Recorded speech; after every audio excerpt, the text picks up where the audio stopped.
გამარჯობათ ჩემო მეგობრებო, ეხლა მე ვარ რირავო დისტილერიაში და მეღვინეობა თევზაში. ეხლა გვიმასპინძლებს ჩვენ გიორგი, დაგვათვალიერებინებს დისტილაციის ადგილზე, შემდეგ გამარჯობა გიორგი, როგორ ახარ? გამარჯოს გიგა, როგორ ხარ? კარგად, წამო გიორგი, დავათვალიეროთ ეხლა შენი სახდელი. მერე ვილაპარაკოთ. კეთილი ილოცავთ ახალ წელს, ბედნიერი წელი ყოფილიყოს, ბარაქიანი და ყისმათიანი. გაიხარე. რა გვაქვს ეხლა გიორგი, რა უნდა ვნახოთ? მე ვიცი რომ ყველაზე მთავარი სანამ სახდელ ადგილას შევალთ, შენ ნედლეულს ქვევრში აყენებ.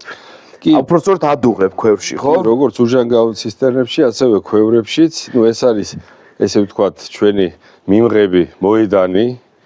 ესე თუ დავარქმევთ, ჩვენ ქვევრებში ღვინოებსაც ვაყენებთ, მაგრამ არის შემთხვევები, როდესაც ხილს ვადუღებთ, როგორც არის ფეიხუა, ხურმა მაგალითად, ან ტყემალი. ქვევრებში დადუღება ერთის მხრივ ჯერ ერთი ტრადიციული ამბავია, ჩვენი წინაპრების ესე აკეთებდნენ, ხო, სავარაუდოდ და არა უჟანგავ ცისტერნებში, თუმცა უჟანგავ ცისტერნებშიც ვადუღებთ, რა თქმა უნდა. კიდევ მეტი დამატებითი კონტროლია, მაგრამ შეგვიძლია შევიხედოთ ახლა ქვევრებშიც ამ წუთასაც დუღილებია. ანუ ფაქტიურად ყურძნის რთველი რომ თავდება ჩვენ ანუ ხილს შეულებრივად რთველი მერე გვეწყება რეალურად დისტილერებს, იმიტომ რომ ოქტომბრის ბოლოდან იწყება მაგალითად კომში, ფეიხუა, ხურმაც, არის შემთხვევები რომ ნოემბერშიც ზამთარში სუსაქმე გაქვთ რა. კი. აი ახლა ჩვენ შემოვედით მარანში, სადაც ხილი დუღს. ხო, აქ გვაქვს 8 ქვევრი, დაახლოებით 8 ტონა ხილი შეგვიძლია დავადუღოთ. ეს რა არის? ეხლა ეს ხურმა არის უკვე ამოსული. ნუ ესე ჩასაზელი არის, ეს ფეიხუა არის აქ კიდევ. ხო და სხვადასხვა ხილი. ესე იგი ჭაჭის გარდა, რა თქმა უნდა, ეს ტრადიციული ამბავი არის, ჩვენი წინაპრები ქვევრს გამოიყენებდნენ, აბა სხვა რა ექნებოდათ, ხო? კი, ისე მარკეტინგულადაც კარგი ამბავია. ჩვენ ეს ეტიკეტზე არ დაგვიტანია ჯერ ეს ამბავი, რომ აი თქვა ჩვენი დისტილატი ან ხილის ბრენდი ან დისტილატი არაყი არ მიყვარს სიტყვის ხმარება ზოგადად მე ვისაუბროთ მაგაზე რატომ ჩემი ახსნები მაქვს ან ხილის ჭაჭა შეიძლება ეს ტერმინიც ვიხმაროთ ჯერ ქვევრშია დადუღებული მე გამოხდილი და მარკეტინგულადაც საინტერესო და გიორგი რამეს ზენს ეს თვისებას არომატს გემოს აი რაღაცას არა ხილის ამბავში უფრო ამას ესე ვერ ვიტყოდი როგორც ყურძნის ჭაჭასთან შემთხვევაში პლუს იქ მიკროოქსიგენაცია ღვინოსთან ცოტა სხვანაირად არ ვითარებს არომატებს, მაგრამ ხილის შემთხვევაში არა, რადგანაც ეს იხდება შემდგომ. თავარი პრინციპი, გინდაც ქვევრში დუღდეს, გინდაც უჟანგავში არის თვითონ ნედლეულის ხარისხი. ეს იგივე არის, ერგო დათარგმნო მეღვინეობაში, როგორც ვიცით 85% ვენახი და ყურძენი განსაზღვრავს ღვინის ხარისხს და ის დანარჩენი არის უკვე მეღვინე, მისი ფილოსოფია, ხასიათი და ტექნოლოგია, რა თქმა უნდა, ხილის შემთხვევაში მაქსიმალურად უნდა ვეცადოთ, რომ მწიფე ხილი იყოს, დაუზიანებელი იყოს და ყველა ჯიში არ გამოდის. აი ყველა ჯიშის მსხალი, ყველა ჯიშის ვაშლი არ გამოდის, რას გულისხმობ, არომატები არ გადადის საინტერესოდ, ან შაქრიანობა არ აქვს იმდენი, რამდენადაც ეს შეიძლება პირის გემოზე გვეჩვენებოდეს. აი არის ხილი მაგალითად ნესვი, საზამთრო, მარწყვი, რომელიც არ იხდება. მაყვალი პირობითად, მაგრამ თუთა, ჟოლო იხდება ძალიან საინტერესოა. ეხლა ეს ქლიავის და ეს ლენკროც რო ეძახიან და გარგარი და ასე შემდეგ ეს კულტურები ძალიან საინტერესოა. ნუ კენკროვნები საინტერესოა. მე ვიცი რომ ველურ ხილზე მუშაობ გიორგინა. რამე განსხვავება კულტურულ და ველურ ხილს შორის არის? ეგ მნიშვნელოვანი საკითხია, მაგ მიმართულებით სამწუხაროდ ბევრი არ მუშაობს საქართველოში, მაგრამ ჩვენ მქონდა მაგის საშუალება რომ რაჭის და ტყიბულის ტყიდან გამოვიტანეთ პანტა და მაჟალო ვაშლი და პანტა მსხალი. და ძალიან საინტერესო არომატებს აგროვებს. ველური ხილი უფრო, აი იგივე მოცვის შემთხვევაშიც, აი მოცვი გამოგვიხდია მაგალითად კულტურული, აი ჩანდლერს ეძახიან, მე მგონი ამ ჯიშს, რომელიც საექსპორტოდ გადის, მაგრამ ველური მოცვის მოგროვება ესე ვთქვათ ტყეებში და ასე შემდეგ ძალიან რთული პროცესი არის ეს ადამიანის რესურსი, ხარჯით თუმცა ამას თუ ცდი, აუცილებლად მეტ ხარისხს იღებ და მეტ შაქრიანობასაც. და არომატზეც ეტყობა. არომატზე ეგ იგრძნობა, კი, და ძალიან საინტერესოა და ნუ მაგას კიდევ ერთხელ ვამბობ, მარკეტინგულადაც შეიძლება, რომ ესეთი wild fruit და გქონდა ჩვენ ესეთი მიმართულება, გვაქვს ხოლმე, როცა მაგის საშუალებაა, რომ მივცეთ ეგ მიმართულება, რომ ესეთი ველური ხილის ჭაჭა პირობიდან. გიორგი, ამ ქვევრებს ერთი და იგივე ქვევრს ღვინისთვისაც იყენებ და ხილისთვისაც იყენებ. ეს რამ პრობლემა ხო არ არის ღვინისთვის შემდეგ? ეს მჟავიანობა თვითონ ფაქტიურად ქვევრებს მოკალავს, მაგრამ აუცილებლად სტერილიზაცია, რეცხვა და სანიტარული პირობების დაცვა ყველა შემთხვევაში აუცილებელია. პრობლემა არ არის, უბრალოდ ჩვენ ბოლო 2 წელი უფრო მივმართეთ ხილზე.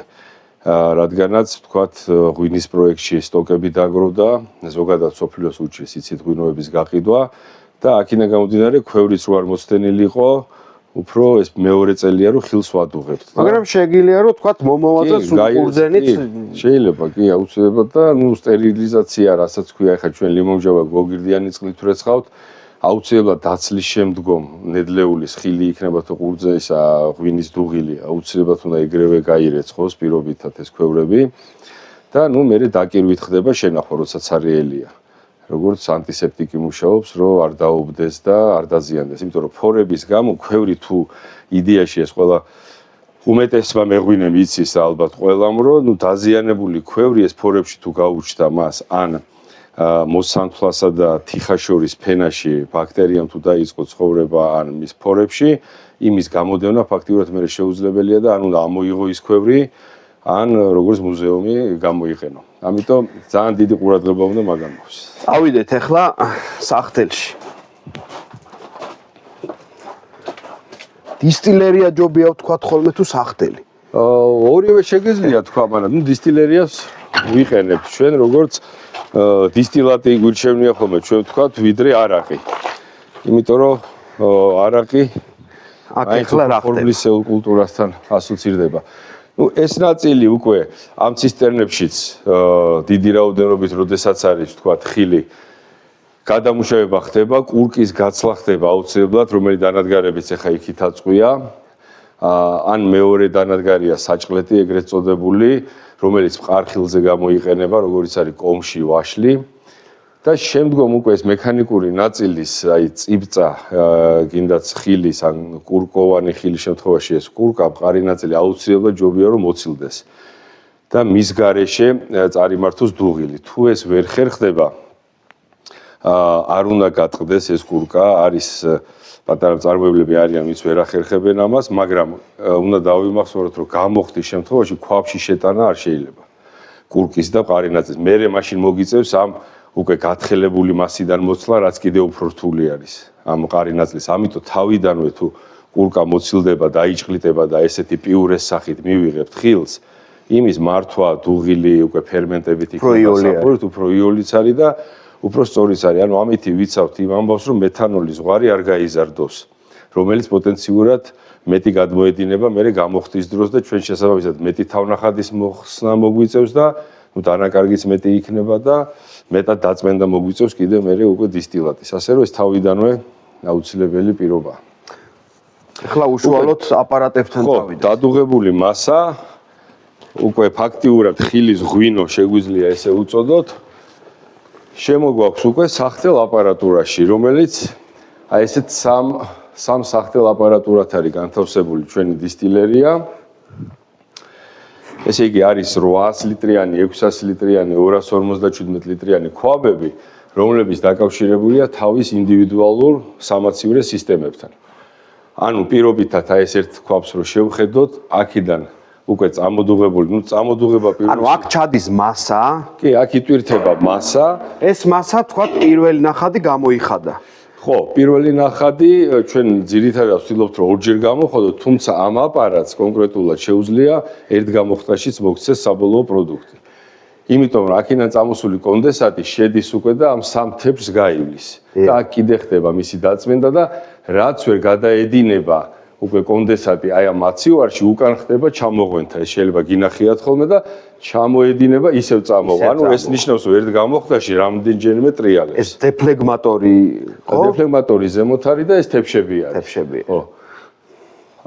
მაგრამ ზოგადად ანუ ერთი ჩაყრით თქვა, თქვენ შეგიძლიათ უკვე მიიღოთ საბოლოო პროდუქტი. ამ შემთხვევაში კი და ის ორი ქვაბი უკვე ის ქვაბი კონკრეტულად რახების გამოსახდელად არის და ისე არის მოწყობილი, ეს სისტემა გერმანიიდან გვაქვს ჩვენ ჩამოტანილი და ის დიდი ქვაბი რომელიც არის ის ყველა ვარიანტში პირველ ნედლეულის გამოხდას გულისხმობს. ანუ აი ამ ბასეინში მოაგროვებს, ეს არის 4 ბასეინი ჩაშლილი, რომელიც რახები მოგროვდება, რომელშიც და შემდგომ იმის განზავება ხდება, როგორც წესი, რახები დაახლოებით 38-40 გრადუსია, სადღაც 27 გრადუსზე წყლით ხდება განზავება, ჯობია რომ განაზავოთ და ისე გამოხატოთ, რომ უფრო კარგად იშლება არომატები. და აი ეს მეორე გამოხდა უკვე ძალიან მნიშვნელოვანია. ერთი დიდი უპირატესობა აქვს ასევე ამ სისტემას, რომ აი აქ დგას ორთქლის გენერატორი და ამ ორთქლის გენერატორის საშუალებით აი ესეთი დიდი მილი, რომელიც მოდის შეფუთული 90 მმ-იანი, იმითი ხდება შეცხელება პერანგების, ამ სამივე ქვაბის. ნუ ორთქლს რატო ვახსენებ, რომ ყველაზე სწრაფია, ყველაზე სტაბილური, როგორც ენერგომატარებელი, ვიდრე ახლა ცეცხლის შენთება, ან ეგრეთ წოდებული ფარსუნგით გაზის შენთება, ან დენით. ეს ყველა სხვადასხვა ხარჯებთანაც არის დაკავშირებული და დროსთანაც და სტაბილურობასთან. ანუ მეორე გამოხდა თქვენ კი გეცოდინებათ, რომ ძალიან მნიშვნელოვანია, რომ ნელ დაბალ გაზზე, ესე ვთქვათ, მოხდეს, რომ ეს ბევრი არასასურველი ნივთიერებები არ მოხდეს მისი გადმოდენა, რაც მე რთული სამართავია და მეთანოლის ზღვარი არ გაგვეზარდოს პროდუქტში. ეხლა ჩვენ სადაც ავართ, ამას ეთქმის თანამედროვე ტექნოლოგია. ეს არის კომერციული ზომა არის ეს ფაქტიურად დისტილერია, ჩვენ დღის მანძილზე შეგვიძლია ჩავტვირთოთ დაახლოებით 3-4 ტონა მასა. ეს იქნება ჭაჭა, ეს იქნება ხილი, ნუ ღვინოებსაც ხვდით ხოლმე, ჩვენ ზოგადად ეს პროექტის სერვისაც ახორციელებს, სხვებსაც უხდის სხვადასხვა ნედლეულს, ნუ ღვინო და ლექის გამოხდის შემთხვევაში მეტიც 5-6 ტონა შეიძლება დღეში ჩაიტვირთოს. და გამოიხადოს გამოიხადოს, კი. საბოლოო პროდუქტი მიიღოთ. არა, საბოლოო არ იქნება ეს. ან მივიღებთ პირველად რახს, ან გააჩნია შემთხვევა, შეიძლება რაღაცა გამოვყოთ და ცალკე დისტილატად ავიღოთ, თუმცა ის იქნება დისტილატი. საბოლოო პროდუქტამდე მისვლას დრო ჭირდება, ზოგადად დისტილატებმა უნდა დაისვენოს, საერთოდ სასურველი რომ საინტერესოა ეგ უნდა ერთი თვე დაასვენოთ დისტილატი, არის ესეთი საერთოდ პრაქტიკა. შემდგომ განზავების შემდგომ, აი ვთქვათ, დისტილატი არის 78-80 გრადუსიანი, ვთქვათ, სასურველი საბოლოო პროდუქტის გრადუსი გვინდა 40-45. თავიდანვე ანზავებ და მე ასვენებ თუ ასვენებ და დისტილატად ჯობია დაისვენოს. ეს დასვენებაც აუცილებლად არ უნდა მოხდეს. აი ხშირად ყიდულობენ ხოლმე ესეთი პლასმასის არა ჭურჭელს, ახალს, რომელიც არ შეიძლება, იმიტომ რომ ეს სპირტი ყველაფერს იკრავს და შეიძლება გამოიტანოს ეს სუნი გემო პლასმასის და გააფუჭო პროდუქტი. ანუ უჟანგავი ლითონი ყველაზე კარგია, შუშა კარგია, უბრალოდ მაგდენი შუშა და მოვლა ის არის ცოტა რთული პრაქტიკულად, მაგრამ ის პლასმასიც ეგრეთ წოდებული, აი food grades რო ეძახიან, ანუ კვებისთვის მისაღები, ისიც უნდა რამდენიმე წელიან ნახმარი თუ არის და მოკალუც ესე ვეძახი მე, იქ კიდე არა უშავს რამდენიმე კვირის გაჩერება დისტილატის. შემდგომ უკვე განზავება ძალიან მნიშვნელოვანია, რომ დარბილებული წყლით, რომელიც ჩვენ რეალურად ბულაჩაურის წყალი შემოგდის, ძალიან კარგი წყალი არის, გემრიელი და ხარისხიანი, მაგრამ ჩვენ დამატებით დემირილიზაციას უტარებთ, ანუ მაგნიუმ კალციუმის დაწევას და სიხისტის დაწევას. ჩვენი აპარატურით და შემდგომ მაგ წყალს ვიყენებთ უკვე განსაზავებლად და განზავებაც უნდა ნელი მიდგომით მოხდეს. აი ვთქვათ 75-80 გრადუსიანი გვაქვს და გვინდა 40 გრადუსზე განვაზავოთ, ერთბაშად იმ დღეს არ უნდა გაკეთდეს ეს. ვთქვათ უნდა განზავდეს პირველად 60-ზე 55-ზე და მეორე დღეს ჯობია უკვე ბოლოს მიიყვანო იმ შენ სასურველ. ხო არის პატარ-პატარა ნიუანსები, რომელიც უნდა დაიცვა. აუცილებლად დისტილატში უნდა წვრილად ესხმებოდეს წყალი და არა პირიქით განზავების დროს. თან უნდა ერეოდეს ეს, ნუ ჩვენ ესეთ მიქსერს ვიყენებთ ხოლმე და იმიტომ რომ ეს მოლეკულები უნდა ჩაიჭიდოს კარგად. ხშირად ესე ჩქარა განზავებით მე ხდება შებურვა. მე იმას ცალკე დამუშავება ჭირდება, ნახშირით გაფილტრა და ეს რო აირიდო თავიდან, ანუ განზავებასაც თავის პატარა ტექნიკა. ნახშირით გაფილტრა მინუსია? არა, ნახშირით გაფილტრა ოღონდ მაგაც უნდა დაიცვათ დოზები. ჩვენ პირობითად აი დიოლერიდან ვყიდულობთ ორი ტიპის ნახშირი აქვს, მაგ გრანული ფორმის და პუდრის ფორმის, რომ ესენი განსხვავდება. ბატონო? კოკოსის ქერქის გრანულები. არა, ეგ არ ვიცი. ეს პირდაპირ ნახშირია კონკრეტულად, აქტივირებული ნახშირი. ხო, რომელიც მუშაობს ან არომატზე, რომ ცოტა ზედმეტი და რაღაც გინდა მოაცილო, ოღონდ ისიც მინიმალური დოზებით, რომ ის თვითონ ხილის არომატიც არ მოაცილოს. ახლა ბევრი რომ მოგივიდეს არ არის სასურველი, ან შებურვა თუ გაქვს. შებურვა ხშირად ხდება ხოლმე 42 გრადუსზე ქვემოთ, როცა აყენებ პროდუქტს. მაგრამ ეგ არ არის დიდი პრობლემა. მაგით ხდება დაწმენდა, ოღონდ ნახშირზე ჩვენ ესეთი მეთოდით ვაკეთებთ, რომ 2-3 საათი ვაყოვნებთ, პირდაპირ ნახშირს ვამატებთ პროდუქტში, დაუბრევთ კარგად, იმუშავებს ეს და 2-3 საათზე მეტი აღარ არის სასურველი, მე როგორ გამოვფილტრავთ. იმიტომ რომ შეიძლება მე პირიქით უკან ხო, და ისევ გამოტანილს ისევ გაუშვებს უკან. თქვათ იმ თილავ ნივთიერებებს, მაგრამ არის ზოგი რომ არის ესეთი ფილტრები, ქაღალდის ერთ მხარეს ნახშირია, მეორე მხარეს თეთრი და იმაში გაატარებენ ხოლმე. არის ესეთი ყრია გრანულები და ტუბი არის მილი, სადაც იყრება. ესეთი პრაქტიკებიც არის, ბევრნაირია. გიორგი, იცი რა მაინტერესებს? თუ გიცდიათ უკვე გამოხდილი დისტილატის, უკვე საბოლოო პროდუქტის ქვევში დავარგება. არა. არ იქნება საინტერესო. არა, არ ვფიქრობ, რომ არ ვიცი, ყოველ შემთხვევაში იყო ერთი პიროვნება, მგონი ვისკი დააყენა ესე დაავარგა ქვევში. ერთი ის არის, რომ იცით რა, ქვევში ესე, დანაკარგები მეტი გექნება, მერე ამ სპირტმა შეიძლება მაინც თიხიდან რაღაც გემოები აიღოს, რომელიც შენთვის არ არის საერთო სასურველი. მაღალ ალკოჰოლურ სასმელებში ის ნედლეული არის ღირებული და იმის არომატები, რომ შენ აი ამ სპილენძის ქვაბებით ესე სუფთად მოიტანე ბოლომდე. ეხლა იქ გარეშე ერთადერთი შეიძლება იყოს მუხა. ეხლა თიხიდან აღებული გემოები და არომატები მე არ გამისინჯია და არ ვფიქრობ, რომ შეიძლება საინტერესო, თუმცა ერთი რაც მინახია ჩინეთში მოგეხსენებათ, რომ მაღალ ხარისხის თიხის ჭურჭლებს ამზადებენ, თავის ესეთ უჟანგავი თავებით და ასე შემდეგ. მაგათ აქვს ესეთი სასმელი ბაიჯუ და იმეებს ინახავენ ამ თიხებში, ამ ბაიჯუს უკვე. მაგრამ ის ხარისხი რომ ნახე იმ თიხის და ის ზედაპირი და შიგნით აი არის როგორც რა გითხრა, კაპრიალები. ჩვენ არა გვაქვს ეგეთი ქვევი. მე ესეთი აქ არ შემოხვედრია, ჩვენთან მაინც ფორიანია და რას ამბობენ ისინი? აქ რო ვინახავთ რამეს ალბათ აძლევს რაღაცას, რა ვიცი. ესე ვერ აგვიხსნეს, ესე კონკრეტულად არ უთქვიათ, რომ ეს რამე ხდება. ტელემარკეტინგული ამბავი. პრაქტიკაში ნახეთ, რომ ესე ინახავენ რა, თიხის ჭურჭლებში. არ ვიცი, ხა ეს მარტო სილამაზე და რაღაცა იმის გულისთვის არ იქნება რა.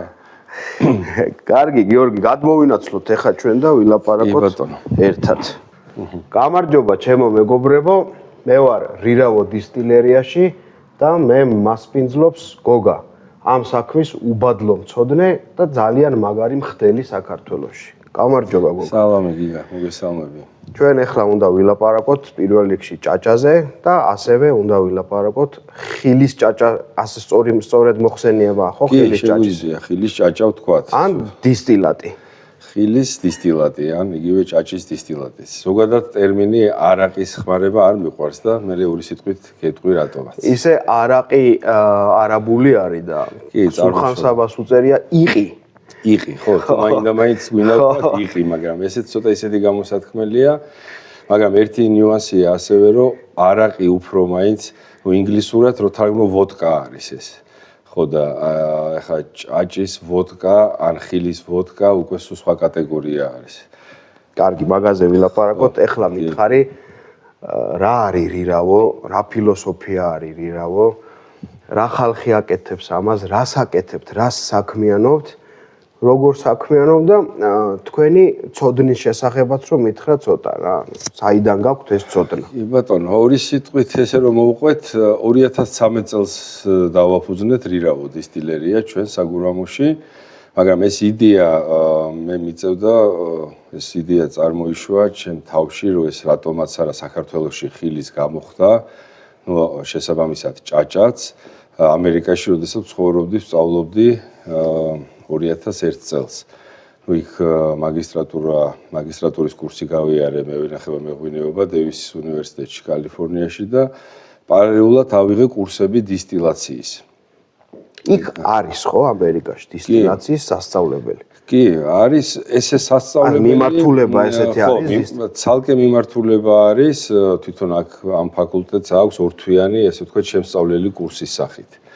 ზოგადად ესე ბაკალავრიატი და მაგისტრატურა დისტილერიის არ არის მსოფლიოში ესე ამდენი წელი ამის სწავლება მიღებული. უფრო არის მოკლე და გრძელვადიანი კურსები და დანარჩენი რეალურად არის სულ პრაქტიკა. იმიტომ რომ ჯერ ერთი რომ დავიწყოთ რომ ხილთან მუშაობა, იმის სწორად მოტანა, იმის დამწიფება, დავარგება, ზოგ ხილს სჭირდება დაკრეფა და შემდგომ დავარგება, ტრანსპორტირება სწორად დიდი პროცესია ეს და მე უკვე სახთელ აპარატურასთან მუშაობა ეს კიდე ცალკე ცოდნა გამოცდილება არის, რაც ძალიან მნიშვნელოვანია და მე უკვე მიღებული დისტილატის და სპირტთან ურთიერთობა, მისი დავარგება, თავისი განზავებებით და საბოლოო პროდუქტამდე მიყვანა.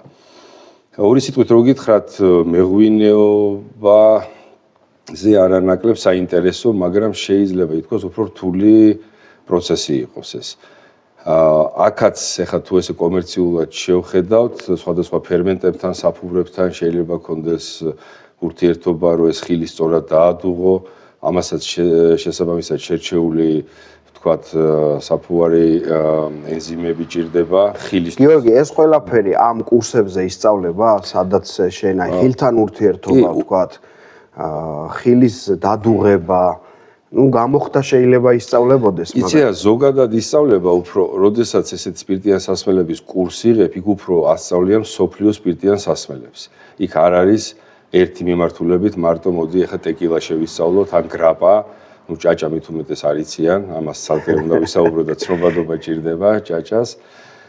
უფრო ზოგადი არის, მაგრამ ჩვენ მაგალითად აი კოვიდის პერიოდში დავაფუძნეთ ესეთი პატარა სკოლა შევქმნით Craft Drink School რირავო დავარქვით და ნუ ამ კოვიდის დროს ონლაინ ვაკეთებდით 4 ადამიანი ვკითხულობდით ლექციას ონლაინ და შაბათ კვირაში ერთი დღე პრაქტიკულ სამუშაოზე როის დისტილაცია, თვითონ პროცესი ენახათ, გაზომვა ალკოჰოლის, დუღილის პროცესი ენახათ, ჩამოდიოდნენ მსმენელები. ერთ დღეს ახერხებდნენ ესე ნიღბებით იყო მაინც, მაგრამ მაინც ალკოჰოლთან რო ქონდა საქმე, გავთამამდით და არ გვეშინოდა ამ პროცესების და დავარქვით ზოგადად 4 კვირიანი კურსი და 3 წელიწადი გავახორციელეთ. 1 წელიწადი ნახევარია ჩავარდნა გვაქვს, ვერ მოვასწარეთ უბრალოდ ფიზიკურად, რადგანაც ბევრ სხვადასხვა საქმიანობაში ვართ მეღვინეობაში, მაგრამ წელს ვფიქრობთ, რომ ისევ ორი ეტაპი ჩავატაროთ რა და ეს ძალიან საინტერესო კურსები იყო. ძალიან ბევრ მათ შორის ამ ახალგაზრდას დღეს ნახავთ, ალბათ Facebook-ზე ცდებენ, ჩვენ 4 კვირის მანძილზე პრაქტიკული გამოცდილება მივეცით, რაც რირავო დისტილერიაში დაგვიგროვდა და ნუ რირავოს იდეაც აი თავში რაც ვკითხე, სულ რაღაც 4-5 ხილით დავიწყეთ და 100 ლიტრი დისტილატი შევქმნით. ეხლა ამის კულტურა, ტრადიცია ცოტა უკარო წავიდეთ 19 საუკუნეში იყო ძალიან კარგად განვითარებული საქართველოში. თუ მოუყვებით, ესე იგი ბოლქვაძე, სარაჯიშვილი, ადანაია, ზუბალაშვილები ძმები. მაგრამ მაგ პერიოდში როგორც ეგეთი კატეგორია სამწუხაროდ, ესე ხილის დისტილატები ან რაიმე ესეთი კატეგორია სახელი არ დაერქვა, მაგ დროს ეძახდნენ ნასტოიკი. ანუ ხილის და ცოტა ესეთი ეთყობა რუსული და ესეთი დღესაც არის შემორჩენილი არის ხო რაც ნაყენს ნიშნავს რეალურად ნაყენი და ინგლისური infusion არის ეს ტერმინი და ესე ძალიან საინტერესო მიმართულებაა ჩვენ წელს ვაპირებთ გავაკეთოთ ლიმნის ბაზაზე ფორთოხლის ბაზაზე და ნუ ტარხუნაც გვინდა ესეთი ჩვენი ტრადიციული სასმელი აღვადგინოთ მოგეხსენებათ ბატონი ბონდო კალანდაძე ავტორი ტარხუნის და ესეთ გადაცემებში სულ უნდა ვახსენოთ ხოლმე. მე ვაპირებ სხვათა შორის მასთან მისვლას, შევთანხმდით, რომ ძველი ახალი წლის მერე ვესტუმრები და კარგი იქნება და ძალიან საინტერესო ინფორმაციას სანამ შემდეგ კითხვაზე გადავალთ, რა უნდა გავსინჯოთ ახლა ჩვენ? რა გვაქვს გასასინჯი? ტრადიციულად საერთოდ ჭაჭა თეთრი ფერის, ანუ გამჭვირვალე ფერის უნდა იყოს, რომელსაც ჩვენ ახლა ესე გავსინჯავთ, მაგრამ არის შემთხვევები, როდესაც მუხაზეც აძველებენ, ავარგებენ, ესე ვთქვათ, რომელიც ესეთ ფერს იღებს. მაგრამ ახლა ჩვენი გამოცდილებით უცხოელებსაც უფრო ესეთი ნატურალური უფრო აინტერესებთ ვიდრე მუხა, იმიტომ რომ მუხას მაინც თავისკენ მიყავს და ისე ორი სიტყვით რო გითხრათ, ზოგადად შეიძლება ახლა დაიშვას, აი ვისკიც ჩვენ მაგრა გვაინტერესებს თეთრი ვისკის შექმნა, ანუ ვისკი დაძველების გარეშე. ანუ ის პირველადი ხასიათი რო დავინახოთ, საერთოდ დისტილერები ვისკის პირველად ესე სინჯავენ სანამ მუხაში დააძველებენ ვისკის. თეთრს ხო? ეს მაღალხარისხო ის თეთრი ისინჯება რა. და ეგ არის ძალიან საინტერესო და უბრალოდ ეს კომერციულად ესე არ არის გამოტანილი, იმიტომ რომ თავის შეზღუდვები აქვს და კანონმდებლობა ზღუდავს, აუცილებლად დავარგებული უნდა იყოს მუხის კასში და ასე შემდეგ. ეს არის ჭაჭა. ეს არის ჭაჭა, ჯიში? აქ სხვადასხვა ჯიში არის. აქ შეიძლება ორი სიტყვით ითქვას, რომ საერთოდ, რა თქმა უნდა, განსაზღვრავს არომატებს, ეხა მუსკატური ჯიშები იქნება, უფრო თუ ხიხვი თუ ქისი იქნება, პირობითად დადუღებული და გამოხდილი. და ის ჭაჭა გამოხდილი, რა თქმა უნდა, მეტ არომატს შეძენს. ეს უკვე იცი რატო გეკითხები ჯიშზე კონკრეტულად, რომ ადამიანებს წარმოუდგენიათ ჭაჭა ერთი სახის. რაც არ გინდა გამოხადო, როგორი ყურძენიც არ გინდა გამოხადო, გონიათ რომ დალევენ რაღაც ესე უნდა გააკეთონ ერთი სახის და ეგრე არ არის და ჩვენი მიზანი რა არის, რომ პირველ რიგში პოპულარიზაცია მოხდეს და აუხსნათ, რომ ბიჭო ძალიან კარგი სასმელი არის ეს. თუ სწორად გამოხდი, თუ სწორად მიიღე პროდუქტს, სწორად მოული და დაავარგებ შენ. კულტურა უნდა დაინერგო ჭაჭის მოხმარების. იქნება ძალიან კარგი და მაღალი დონის სასმელი არის ეს. ამ ჩვენი მიზანიც ეს არის და ადამიანებს კიდე მინდა და გვინდა რომ გავაგებინოთ რომ არომატები აქვს ჭაჭას. სხვადასხვა არომატები შეგილია რა. კი, აი ლიმნის ქერქის ტონები, ცოტა ციტრუსოვანი ტონები, საერთოდ მაღალალკოჰოლური სასმელი ისინჯება ზედაპირულად პირველი გასინჯვა არომატი და მერე ხდება ცხვირის ჭამა. სიღრმისეულად, ხო, აი ესე ორ დონეზე ხდება ამის გასინჯვა. ჭაჭაც, ეხლა ეს არის 45 გრადუსი. ჩვენი ეს როგორც ვთქვი, სხვადასხვა ყურძნის ჯიშისგან არის გამოხდილი. ჩვენ პირობითად 525-ის მეღვინეობის პროექტში იქ ხდება სხვადასხვა ჯიშების დაგროვება ჭაჭის ან ჩვენთან თევზაში და ამ ჭაჭას ვიყენებთ. ანუ არ ვყოფ ესე რომ ჯიშურად მაინდა-მაინც რომ ცალ-ცალკე წავიდეთ, იმიტომ რომ ეს მაინც ჩავთვალეთ რომ ერთობლივად გაკეთეთ. თავარი არის რომ იყოს სველი ჭაჭა, არ იყოს ეს ძალიან გამოწნეხილი, რადგანაც ჯერ ისეთი გამოსავლიანობას ცოტას მოგცემს და მეტი მექანიკური ნაწილი მშრალი არ მოგცემს იმდენად საინტერესო არომატებს და ისეთ ბუკეტს არ შექმნის. ზოგადად ჩვენ ურჩევთ ხოლმე აი სხვებსაც ღვინოებს როცა უყენებთ, გაქვს ესეთი გზა, რომ თვითნადენი ღვინო, ანუ ის ფრაქცია მიიღო შეიძლება ცოტა ნაკლები, ძალიან არ გამოწნეხო ჭაჭა, ამით შეიძლება ცოტა შეგიმცირდეს, ანუ ღვინის. მაგრამ ისე ხო რა, ღვინის ხარისხი მაღალი შეინარჩუნო, მაგრამ ამავდროულად ჭაჭისთვის ხარისხი გამოსახდელად კარგი ნედლეული დაახვედრო ჭაჭას და იქაც მაღალი ხარისხი მიიღო. ნუ ეს ცოტა ისეთი რირავოს გაუმარჯოს. გაიხარეთ, გაგვიმარჯოს. ჭაჭას გაუმარჯოს. შობა ახალი წელი გქონოდეს წარმატებული. ყველას ულოცავ შობას, მრავალს დაესწროს, ჭაჭას გაუმარჯოს, რირავოს გაუმარჯოს და ჭაჭის დამფასებელ ყველა ადამიანს. გავსინჯოთ.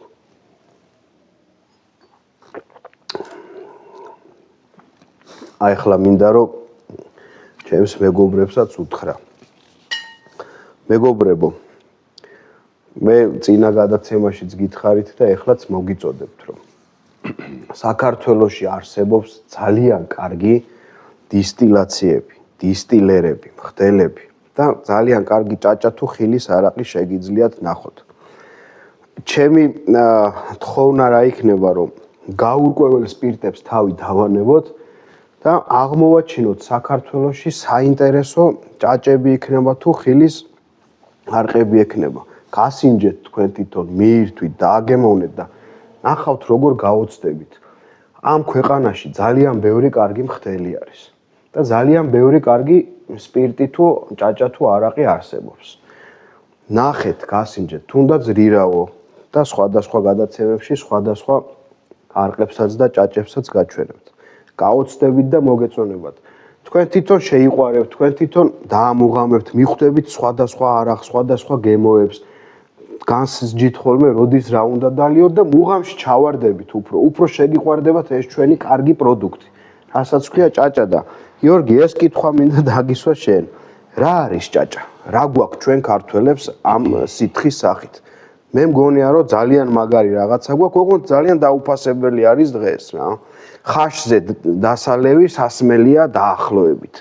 ნუ მასობრივად ვლაპარაკობ რა თქმა უნდა ამასთან. ეს ხო არის უფრო მაღალი დონის სასმელი, უფრო ცოტა სხვანაირი რა თქმა უნდა, ჯერ ერთი ნაციონალური სასმელია, მაღალ ალკოჰოლური სასმელები საერთოდ ისევ ცნობადობას და მარკეტინგს რო დაუბრუნდეთ, ჩემის აზრით, აი ხილის შემთხვევაშიც ეხლა უფლება არ გვაქვს, რომ ჩვენ ჭაჭა დავარქვათ, იმიტომ რომ ჭაჭა დაპატენტებულია საკპატენტის მიერ, დაცულია როგორც გეოგრაფიული აღნიშვნა და მხოლოდ ყურძნისეული პროდუქტის დასახელებაა. თუმცა ტრადიციულად რო წავიკითხოთ, იგივე აი ჯავახიშვილი, გინდაც სულხან საბაის ძველი ჩანაწერები რო გადავიკითხოთ, სოფლებში ჭაჭასაც ხმარობდნენ ტერმინს და არახსაც ხმარობდნენ ამ ტერმინს და ჩემთვის უფრო მიღებულია რომ იმის ჭაჭა დაერქვას, აი როგორც გრაპა ეხა ნაციონალური სასმელია იტალიელებისთვის. ნუ დისტილატოსაც კულტურა როგორი არის? აი თქვათ მოსწონთ ხალხს იქაური გრაპა თუ სხვა არა, კიდე ძალიან მაღალ დონეზე არის ის წარმოდგენილი, გინა რესტორნებში, ბარებში და ის არ არის უბრალოდ რომ აი რაღაც დილას ნაფახუსებს უნდა ჩაარტყა და ხუხო და ზალპით და ესეთი ტერმინები ხო არსებობს, მაგრამ ხო და არა, უნდა კულტურულად მოიხმარო ოპერატივის სახითაც შეიძლება, ჯერ ერთი მადის ამბუძვრელი არის, ძალიან კარგი გურიაში ესეთი ნათქვამია, რომ აი 100 გრამი და მთელი დღე ეს მადა გაქვს და ხასიათზე ხარ და დილას, ნუ ბებია, ბაბუები, ხო, ესე აკეთებდნენ და არის ეს ტრადიცია და როგორც დიჯესტივიც კარგია, ანუ მონელებისთვის ეს ზოგადად მარტო ჭაჭა არა, მაღალ ალკოჰოლური და გინდაც აი იგივე შნაფსი გერმანელები ან ბრანდის, რასაც ეძახიან. ანუ თავში, დასაწყისში და ბოლოს. თუმცა ეხლა ჩვენ გვაქვს ეს კულტურა, ტრადიცია, რომ აი ეს ხაში ახსენეთ, წვნიანები, ხინკალი, ეხლა ჩვენი ისეთი მდიდარია სამზარეულო, რომ ბევრ რაღაცას მიუსადაგოთ. და ისე ზოგადად სტუმრის მიღებისას იგივე აი ეს ვთქვათ თხილეული იქნება, ხილი იქნება, ცოტა შოკოლადი იქნება. ანუ აი ესეთი რაღაც ესეთი სნეკი, რასაც ქვია, იმასთან ძალიან კარგად მიდის ამის მიღება, კარგად ეხამება ერთი მეორეს. და ნუ ბევრის დალევა მოგეხსენებათ უფრო ზომიერად არ არის სასურველი, რადგანაც მე ის გვიან გამოდის ორგანიზმიდან და ну, ძიმე ესეთი ეფექტები აქვს. ანუ ზომიერად, როგორც ღვინის შემთხვევაში. კი ბატონო, ყველაფერი ჭამად ზომიერი უნდა იყოს. გიორგი, შენი დაკვირვებით და ვარაუდით. რა არის საჭირო იმისთვის, რომ ჩვენს ქვეყანაში ჩვენივე კარგი პროდუქტი გახდეს სახალხო და პოპულარული? რა ღონისძიებებია, თუნდაც სახელმწიფოსგან, ან თუნდაც მხდელებისგან, მომხმარებლებისგან, რა უნდა გაკეთდეს ამისთვის დაახლოებით, რომ ცოტა წამოიწიოს ეს სასმელი რა. ნუ კეთდება რაღაც ფესტივალებია, შეხვედრებია, რაღაცებია. ხო, ეგ არასაკმარისია. არასაკმარისია. არასაკმარისია პირველ რიგში უფრო ვიტყოდი, რომ ესეთი დისტილერთა კავშირი, პროფესიონალური ორგანიზაცია უნდა შეიქმნას, ჩამოყალიბდეს, ჩვენ ამაზე გვიმსჯელია, სხვადასხვა დისტილერებით შევკრებილ ვართ. სხვათა შორის ჩვენ 2013-ს რო ვახსენებ, რომ დავიწყეთ, მე ბევრმა პატარ-პატარა დისტილერებმა დაიწყეს მუშაობა. რთული ბიზნესია იმ კუთხით, რომ ყველაფერი საბოლოო ჯამში დადის გაყიდვებზე.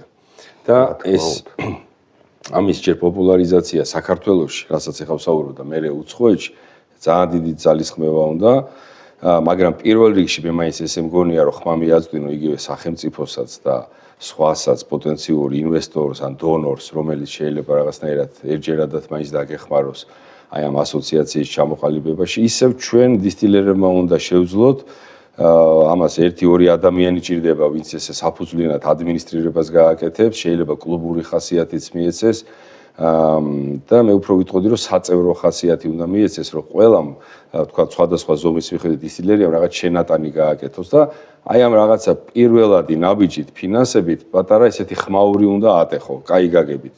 რაც აუცილებლად უნდა მეგობრობას ნიშნავდეს ერთი მეორესთან მისვლას დისტილერები, გაზიარებას, თავიანთი გამოცდილების.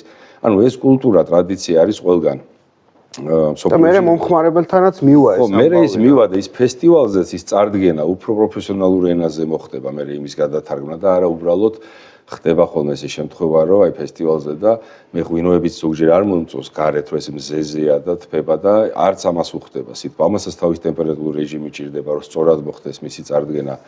ძალიან ბევრი ნიუანსია. მე თვითონ ტერმინოლოგიაზე უნდა ისაუბროს ამ ასოციაციამ პირობითად ან კლუბმა, რომელიც შეიქმნება ქართული ტერმინოლოგია, რომელიც ზოგი დაკარგულია, ზოგი აღსადგენია, რატო არა არაყი, რატო უნდა ერქვას ჭაჭას დისტილატი, მე იგივე გამოხდის პროცესებში, წამონაქარი, თავნახადი, გულის ფრაქცია, ბევრი ესეთი საინტერესო ნიუანსია და ელემენტარულად ესეთ პროფესიონალურ ენაზე გამოცემული წიგნიც და სახელმძღვანელოც არ აქვს და ესეც უნდა გაკეთდეს. სოციალურ ქსელშიც აქტიურობა მე მგონი საჭიროა.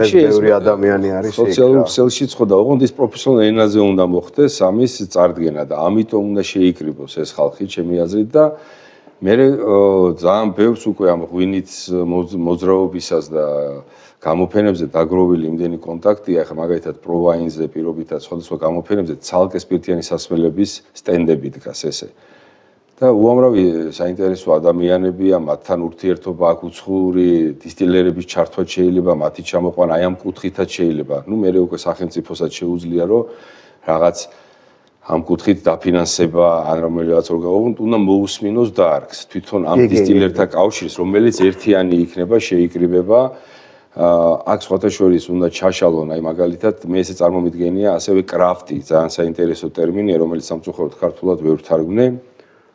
ხელნაკეთი, უფრო არ ვიცი რამდენად ხო სახელობო ხელნაკეთი უხდება სპირტიან სასმელს, მაგრამ 100,000 ბოთლამდე ითვლება წელიწადში, მაგალითად წარმოება სამხრეთ აფრიკაში, ნუ ევროპულ ზოგიერთ ქვეყანაში, იმის ზემოთ უკვე 200-300,000 მილიონი ბოთლი უკვე ინდუსტრიული წარმოება რაც არის, ის უკვე სხვა კატეგორიაა. იქაც საინტერესოა და იქაც უნდა სწორად წარმოადგენდეს ჩვენ პროდუქტს. ამის გასინჯვა უნდა ხდებოდეს, მეტი შეხვედრები უნდა იყოს. მე მგონია, რომ გიორგი 100,000 კი არა, ნორმალურმა დისტილერმა რომ 10,000 ბოთლიც გაყიდოს ოჯახისთვის. არა, რა თქმა უნდა. ძალიან ნორმალური და მისაღები არის და მუღამიც ექნება იმ ადამიანს. მე აი ბევრი მეღვინეები არიან, რომ ღვინოს დაწურავენ და აყენებენ და ჭაჭასთან მე აღარ მიდიან. არიან ეგეთები და ეს რო პოპულარული იყოს და რო იყიდებოდეს, ის ხო თქვათ აღარ გადაიყრება, აღარ გაფუჭდება და კარგი მხდელი თუ არის ის, როგორც კარგი მეღვინე, შეუძლია გაყიდოს 5,000, 10,000 ბოთლიც რო გაყიდოს წელიწადში. ნორმალურია ძალიან, ატომაც არა. კი და ის მიმართულებაც საინტერესოა, აი დღეს ბევრი რაღაცა აუთსორსზე გადადის. იგივე აი თქვათ რაჭა-ლეჩხუმის შემთხვევაში ან დასავლეთში, იქაც აუცილებელი არ არის რომ ბევრი დისტილერია გაჩნდეს, 1-2-იც რო გაჩნდეს, კომერციული ზომის პირობითაც სხვებს მოემსახურება. იმ სხვა მეღვინესაც გაუჩნდება ის სურვილი, რასაც ამბობ, რომ აი ჭაჭა დაუგროვდა, ხა ჭაჭა უხეშად ხო წარმოვიდგინოთ, სადღაც 30%-ია, თქვათ ტონა ყურძენი შევიძინე ღვინისთვის. იქიდან სადღაც 300 კილო მე ჭაჭა დამრჩება პირობითად. არის კიდევ ერთი ნიუანსი, რასაც დასაფიქრებელია, სხვათა შორის ამას წინათ იყო საუბარი და ჩემმა კოლეგამ დავით აბზიანიძემ მიმანიშნა ამ საკითხზე, რომ ეს ძალიან საინტერესოა, რომ ჩვენ ძირითადად ჭაჭას ვხდით, რადგან ჭაჭაზე ვაყენებთ ღვინოს და ის უკვე ალკოჰოლმიღებული ჭაჭა გვაქვს, ხო, ასე ვთქვათ, ნედლეული. კი ბატონო. ეხლა რო დაუფიქრდეთ, აი ეს გრაპაც და ევროპაში რა ხდება, საიდან ეს? იქ ხო არ აყენებთ ჭაჭაზე ღვინოს, ხო, ესე იგი აქ კითხვა რა არის, რომ როდესაც თეთრი ღვინოები თქვათ მოდის, რომელიც წნეხში მიდის და ევროპულს რო ეძახიან და ეს ტერმინიც ძალიან არ მომწონს, იმიტომ რომ არასწორია კლასიკური მეღვინეობა დავარქვით, ევროპულს რო უთხრა ევროპული ღვინო. ნარიო გეწყის და ანუ ის ტკბილი ჭაჭაც იდეაში ხო იყრება ჩვენთან. აი ეს ტკბილი ჭაჭაც უნდა დადუღდეს, ეგრეთ წოდებული მეორადია, შეიძლება პეტიო, ესეთი ტერმინი ხო, თქო გამოსახდელად, რაც კონტროლირებადი უნდა იყოს. და ესე აკეთებენ ისინი. იმიტომ რომ იქ ხო იტალია პირობითად იმდენ ჭაჭაზე ხა ქვევრის ღვინო იმას არ აყენებს. ეს მიზებ შრალი აქვს უკვე თანის ჭაჭა გამოფრესებულია, რომ ის ტკბილი ჭაჭა აიღოს, ღვინოც აიღო და ის დააყენოს პეტიოთ, სავარაუდოდ და ის გამოხადოს. ხო, ეგეც კიდე ცალკე გზა არის და მისაღები არის. უბრალოდ ეს ყველაფერი იგივე კონტროლს რაც შეეხება, აი ეს კავშირი, დისტილერთა კავშირმა თვითონ უნდა შემოიტანოს კონტროლის მექანიზმები, დააწესოს თავისი პატარა მოდელის შექმნას, ამის თქვათ ურთიერთობის დისტილერიის ერთმანეთთან სხვადასხვა ეს კავშირი და სახელმწიფოს ალბათ უფრო უკვე თავისი გამზადებული სცენარი მიაწოდოს და იქ მერე მოთხოვოს რაღაც დახმარება ან დაფინანსება. მე მგონი ესე უნდა დაიწყოს. თავის ხრის ესე იგი თავის თავად როგორც ამბობ, პირველ საწყისი უნდა იყოს თვითონ ხდელების გაერთიანება. რაღაცა უნდა მოხდეს. ესე წარმომიდგენია მე, კი. და მერე ვთქვათ გაიშლება ეს როგორც ზევით ვერტიკალ სახელმწიფოს და ისე ხალხშიც ჰორიზონტი. ერთმანეთი დაინახონ, ერთმანეთი დააფასონ, ერთმანეთს მეგობრული რჩევებიც მიცენ. აქ არ არის არაფერი სათქმელი, ზოგის სახტელი შეიძლება უფრო დიდი იყოს და კომერციული და მეტი საშუალება ქონდეს, ზოგს პატარა, მაგრამ მაგას მნიშვნელობა არ აქვს. თავარია ამ ადამიანებმა დაინახონ ეს პრინციპი, რომ ჩვენ ვართ ის ადამიანები, რომელმაც სახელი უნდა გაუთქვას ქართულ სპირტიან სასმელებს. და არა მარტო ჭაჭას, ხო? კი ბატონო, მაგაზეც გადავალთ ახლა ხილის არაღდეს და მე მგონია, რომ ესეთი კავშირები და ესეთი საუბრები ხალხში გავა, ხალხი გაიცნობს. ეხლა აი დამერწმუნე, რომ რივავო დისტილერია ბევრმა არ იცის. ხო. არ იცის, მაგრამ ხო საინტერესო ადგილი არის, ნახავენ, დაინტერესდებიან. ვა, ქვეყანაში კაი რამე ხდება რა. მოდი ახლა დავლიოთ, გავსინჯოთ და მოეწონებათ რა. უნდა მივაწოდოთ ჩვენ თვითონ. თუნდაც სოციალურ ქსელს რატო ვამბობ, იცი რომ მე რასაც ვაკვირდები ხოლმე, ტენდენცია არის ესეთი, რომ თავის პროდუქტს დადებენ, ფოტოს გადაუღებენ და შო, მორჩა, იმის იქით აღარ მიდიან რა. თვითონვე წარმოებლები გინდა ღვინის და გინდა ჭაჭის და გინდა ხილის. იმათმაც უნდა ილაპარაკონ, აჩვენონ პროცესი, რაღაცა ახალი მოყვენ, რაღაცა ბანერი გააკეთონ, რაღაცა მაგალითად თავის მოხდარო აუცილებელი არის. კი.